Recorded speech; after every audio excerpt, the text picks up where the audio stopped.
Rekan-rekan, mohon maaf. Rekan-rekan sekalian, kita akan melihat bagaimana proses terbukanya payung ya. Kalau kemarin kita melihat kemarin sore proses menutupnya payung.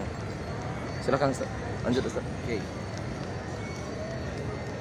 Bukan karena seri Umat-umat Rasulullah SAW ini yang dipanggil ke tanah suci Mekah dan Madinah bukan karena dia itu kaya raya atau tidak punya seri dolar lagi, atau bukan karena kefakiran dan kemiskinannya, tidak. Tapi apabila sudah panggilan Allah Subhanahu wa taala, ridho Allah Subhanahu wa taala, pasti mereka akan datang ke tanah suci Mekah dan tanah suci Madinah. Kemudian ada 3 tempat Rasulullah SAW menunggu kita.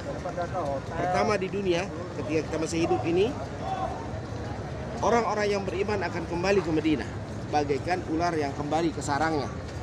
Yaitu orang-orang yang ke Madinah itu pasti dia beriman pada Allah dan Rasulullah SAW. Nah, ketika kita menjadi tamunya Rasulullah SAW, jangan sampai kebanyakan di hotel berlama-lama sebelum kita berziarah kepada Rasulullah.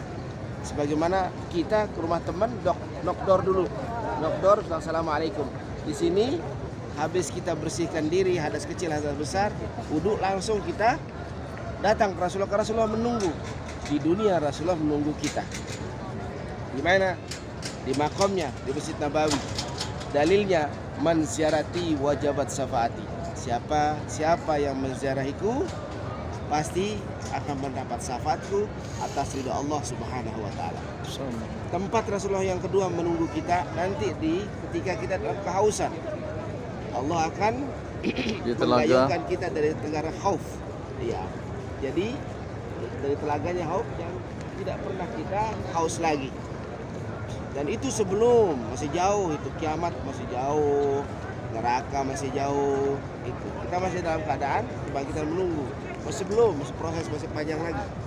Kemudian yang ketiga nanti Rasulullah tunggu kita di mizan, timbangan amal baik dan amal buruk kita. Nah, disitulah fungsinya syafaat. Makanya seketika kita beri salam sama Rasulullah, selalu kita mengatakan assalamualaikum ya safwatallah. Selamat dan sejahtera wahai engkau ya Rasulullah, sebagai pemberi syafaat atas ridha Allah Subhanahu wa taala. Jadi kita datang ke sini ini pertama kita melaksanakan rukun